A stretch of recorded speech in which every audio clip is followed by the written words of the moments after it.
what's going on, man? It's your boy B, and we back with another vid, man. As you guys see by the title, we got the NBA worst nightmare has come true, man. Y'all know they got Curry on the thumbnail, man. So I know we got to check it out, man. We all know Curry is one of the greatest, especially when it comes down to shooting, man. He got it hands down, man down. He got it, man. But anyways, man, go check this video out. The video was made by my man's Hoop Reports, man. So y'all be sure to go over there and show him love as well if you haven't done so already. But anyways, man, let's go ahead and check this vid out, man. Let's get it. Here's Steph Curry. And they play tonight, too? He's being guarded viciously the moment he passes half court. Sheesh, you gotta guard him. This just proves how much the NBA is scared of him. Anyway, he uses the play loony the Celtics. screen, That's gonna be a gets good by his game. initial defender. Then, when he gets double teamed, he fakes the pass back out to the perimeter. This gets Porzingis out of the way. Then, with a bit of footwork, he gets closer to the rim and does a soft push shot off the glass for the bucket. That was a sweet move. But what I wanted to show you is the fact that Steph is so good that all his components can do is complain, like this guy here. Look at what he says. Travel. Steph a little later. It looks pretty clear to me, but hey, when someone drops 41 on you and you can't stop them, sometimes yelling travel is your best defense, right? And with that being said, I just wanted to say it's happening, guys. I know the Warriors are hovering around 500. They're losing some games they should be winning, and they're turning the ball over a lot more than I'd like, but for all intents and purposes, the NBA's worst nightmare has come true. Steph Curry and the Warriors are officially back. What do you mean? The last thing any player wants, the last thing any organization wants, the last thing Adam Silver and the rest of the NBA executives want is for Golden State to go on another championship run and dominate the NBA again for the foreseeable future. It still don't make no sense. It doesn't justify anything. And y'all won a lot of championship, but it was lame as... See what I mean? People were downright angry, like what? Little kids, because between them and the Larry O'Brien trophy stood bro. Some of the best basketball players in NBA history. And on top of that, they were deep. So anyway, to begin this NBA season, the league must have been happy. I mean, key members of their 2022 championship rotations were poached away from other teams. Key energy players coming off their bench were stolen as well. And heck, they even stole away Mike Brown. The Warriors suddenly became incomplete, and you could tell. I mean, to start off this year, they didn't look like champions at all. Charlotte, Detroit, Miami, Orlando, New Orleans. Charlotte's crazy. It should have been an easy 5-game sweep for the defending champions, but instead, it turned into 5 L's. Okay. I know there were 2 back-to-back games. Have you considered going solar in North?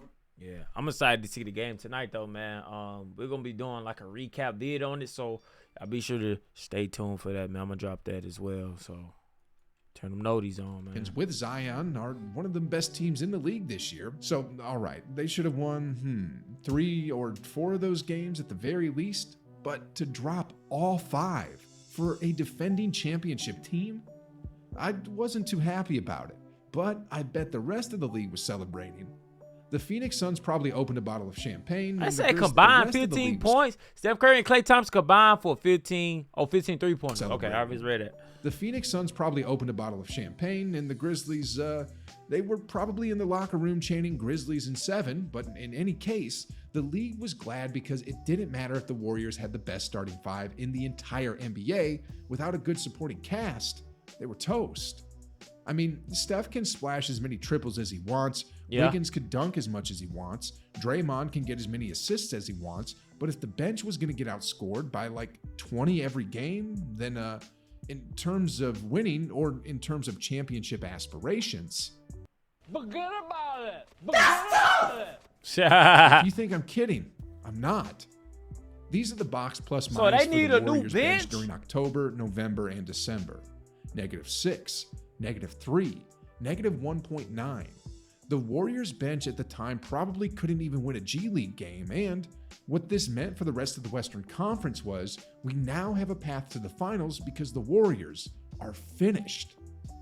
And then for the icing on the cake, Andrew Wiggins got injured and had to sit out games. Then, not long after that, the same thing happened to Curry. This, ladies and gentlemen, was probably what all 29 other teams in the league wanted, for the Warriors to lose. But in all honesty, this was the beginning of their nightmare. Because when the big guns went out, it gave Steve Kerr the opportunity to experiment, and the experiment worked. All those minutes that were going to Steph and Wiggins were suddenly dropped onto these men, and did they flourish or what? If you haven't really been watching Warriors games, let me fill you in real quick. Talk to me. And for this example, I'll use Andrew Lamb. So Andrew Lamb was an undrafted player, has jumped around to a few NBA teams, and honestly hasn't really been given a chance to succeed. My first time But hearing ever about him. since Steve Kerr started giving him more minutes coming off the bench, look at what he's been doing. In the last 10 games, he's had 7 double-figure scoring games, and over the course of the season, he's averaging 51% from the field, 41% from three-point range. But more importantly, of every Warrior player who's played more than 10 games, he has the highest effective field goal percentage. He's no Shit like splash that, brother, shit like he's that. no pool party either. But when the ball is in his hands, the man Yeah, makes it fitness. count. Anyway, what I'm saying is that the Warriors bench has improved significantly. Remember earlier when I showed you those 3 box plus minus pictures with how the Warriors bench has been at the bottom of the league, getting constantly outscored? Well, here's the same statistics, but for the last 10 games. From the bottom of the league, the Warriors bench is now 3rd in the That's entire crazy. NBA when it comes to box plus minus. What this means is that the Warriors bench is now outscoring whoever's in front of them. And just like That's that, crazy. the NBA's bench is the A when Who? it comes So they got OKC number 1, the Grizzlies number 2. They got the Lakers coming in at 4 and the Nuggets at 5. All right. to box plus minus. What this means is that the Warriors bench is now outscoring whoever's in front of them. And just like that, the NBA's worst nightmare has come true. I mean, the Warriors have the best starting 5 in the NBA. The statistics prove it. I'll use the top seed in both conferences to show you. As of today, the Celtics are on top of the East. Their starting 5, consisting of Brown, They played them Horford, today, Smart, Tatum, tonight. and White, are at a plus 11.9. This means they routinely outscore opponents by a margin of 11.9 points whenever they're on the floor. Then, as for the Western Conference, the top seed right now belongs to the Denver The Nuggets. Nets underneath the Their starting 5, which consists of KCP, Aaron Gordon, Jokic, Murray, and MPJ, are a plus 15.2. Again, So they're number get- and They're as number 1. Okay. So they're number 1 in their conference. The Nuggets. Then you got the Grizzlies and the Pelicans. Man, we gotta get back to reacting to these basketball games, bro. I got y'all, man. for the Western Conference, the top seed right now belongs to the Denver Nuggets. 10-game win Their streak. starting 5, which consists of KCP, Aaron Gordon, Jokic, Murray, and MPJ, are a plus 15.2. Again, this means that this starting 5 unit routinely outscores opponents by a margin of 15.2 points. Now, let's look at the Warriors. Their starting 5, which consists of Curry, Green, Looney, Clay, and Wiggins, has been routinely outscoring opponents by 21.5 points per game. Sheesh, guys. Damn. Then after they come off the floor, the Warriors now also have one of the best benches in the league. In a best of 7 series, how is any team going to beat a Warriors squad that has the best starting 5 and one of the best benches? I know some of y'all might be saying, but what about defense? And true enough. Yeah, if you defense look win at the championships. statistics, the Warriors aren't an elite defensive team at the moment.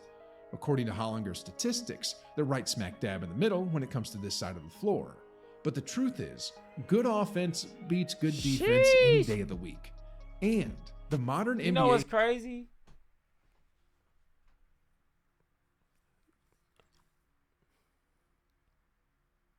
That right there actually makes sense. Because you got some team with some of the best defense, bro. But like if you still can't stop the players, at the end of the day, points gonna get you the dub. You know what I mean? At the end of the day, the points gonna get you the dub. So if you got great defense and can't score, then it's an L. You know what I mean? But yeah, bro, that makes sense what he said. has I want it back. they're right smack dab in the middle when it comes to this side of the floor. But the truth is, good offense That's beats crazy. good defense any day of the week. And the modern NBA has changed so much that even the best defenses can't keep up with an average offense these days. Some of y'all might be saying that I'm crazy, but you see, on January 3rd of 2023, the Celtics were at full strength. Tatum and Brown had a full day's rest from the night before, and they were up against the Oklahoma City Thunder. Now, we all know the Celtics are one of the best defensive teams in the league currently. They have the length, they have the size, they have the reigning Defensive Player of the Year, Marcus Smart, in the lineup. And they were going up against, according to Hollinger's stats, an average offensive team. And wait, that's not all of it either, because OKC that day was missing their star player, Shai Gilgeous-Alexander, who averages 30 a night. And yet, you know what happened? The Boston Celtics had their rear ends handed to them as they were defeated 150 to 117. I'm not saying that I'd bet my money on OKC to beat the Celtics in a 7-game series, but I'm just emphasizing the point that even the best defenses in the league can't keep up with modern offenses these days. And truthfully speaking, the Warriors have arguably the most potent offense in the NBA currently. With their starting five and their improved bench, they could literally shoot teams out of the building and sip on pina coladas in the fourth quarter. And the crazy thing is, the Warriors aren't even at full strength yet, because lurking behind the Warriors starting five and their improved bench are two of the most athletic monsters in the league right now. These two players have the capability to influence games on raw strength alone, and with half a season left to go, once Steve figures out how to best fit them into the rotation on a permanent basis, then forget about it. Forget about it. Man, GG's, bruh. Wow. The NBA's worst nightmare has come true, man. Y'all let me know y'all thoughts and opinions below about this. Is he capping? Stop the cap. Is he capping right now? You know what I'm saying? Warriors versus Celtics tonight. I can't wait to see it, man. Like I said, man, I'm going to drop that video once they finish hooping and whatnot. So y'all be sure to hit that sub button, turn the notice on so you don't miss that video, man. It's going to be a W reaction.